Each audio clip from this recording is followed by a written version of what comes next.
নমস্কার বন্ধুরা, আমি অজিত। এই মুহূর্তে আছি পাঁচগ্রাম ঠান্ডাপুর সিদ্ধেশ্বরী দাবার সম্মুখে। তো সরস্বতী পূজা উপলক্ষে কালচারিক প্রোগ্রাম, বাচ্চাদের ডান্স প্রোগ্রাম আয়োজন করা হয়েছে ইয়ংস্টার ক্লাবের পক্ষ থেকে। তো আপনারা কারা কারা এখানে এসেছিলেন একটু কমেন্টের মাধ্যমে জানাবেন। আর খুব সুন্দর প্রোগ্রাম হয়েছে তাদের। আর জায়গা একটু কম ছিল মেইন রোডের পাশে। তো ওই দেখতে পারবেন সামনেই সিদ্ধেশ্বরী দাবা।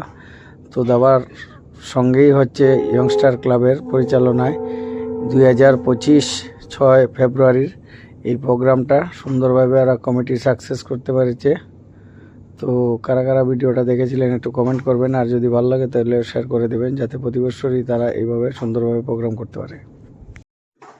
তো এখানের একটা সিস্টেমই ভালো লেগেছে যে ফার্স্ট সেকেন্ড থার্ড এই ধরনের কোনো ব্যবস্থা করেনি কমিটির পক্ষ থেকে।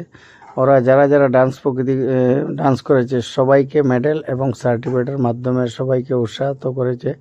এই একটা জিনিস ভালো লাগলো যে সবাইকে সার্টিফিকেট এবং মেডেল দিল। কারণ ফার্স্ট সেকেন্ড থার্ড হলে সবার ভিতরে একটা চিন্তা থাকে যে ফার্স্ট হতে পারলাম না কিংবা সেকেন্ড হতে পারলাম না। তো তাদের এই ব্যবস্থাটা আমার কাছে খুব ভালো লেগেছে, সবাইকে উৎসাহিত করেছে।